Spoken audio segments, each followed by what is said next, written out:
আসসালামু আলাইকুম প্রিয় ভিউয়ার্স, আশা করি সকলেই ভালো আছেন। চলে আসলাম নতুন আরেকটি ভিডিও নিয়ে। আজকে আমি আলোচনা করব এক পাখি আরেক পাখিকে টুকিয়ে টুকিয়ে জখম করা, তার কারণ ও সমাধান নিয়ে। চলুন কথা না বাড়িয়ে চলে যাই মূল ভিডিওতে।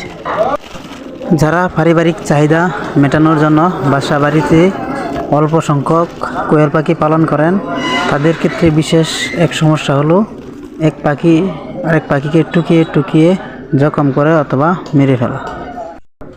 ভিডিওতে দেখতে পাচ্ছেন যে আমি কিছু সংখ্যক পাখি কাঁচায় পালন করতেছি, কিন্তু এর মাঝে 2 থেকে 3টি পাখির মাথাকে টুকিয়ে টুকিয়ে একদম জখম করে ফেলেছে পুরুষ পাখি। তাই আমি কাঁচা থেকে পুরুষ পাখিকে আলাদা করে অন্য একটি কাঁচায় রেখেছি। দেখুন পাখিগুলোকে কি অবস্থা করেছে।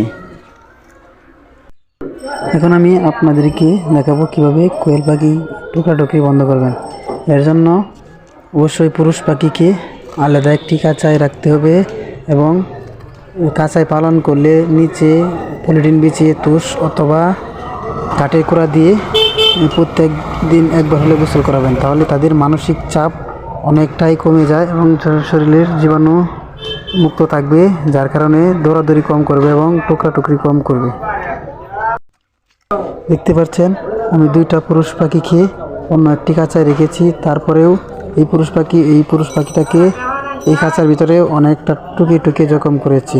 তাই যারা বাসা বাড়িতে অল্প সংখ্যক কোয়েল পাখি পালন করবেন, তারা পুরুষ পাখি রাখবেন না কাঁচায়, তাহলে আপনাদের এই সমস্যাটা হবে না। আশা করি ভিডিওটা দেখে একটু হলেও উপকৃত হয়েছেন। ভিডিওটা ভালো লাগলে একটা লাইক এবং চ্যানেলটাকে সাবস্ক্রাইব করে দিবেন। ধন্যবাদ।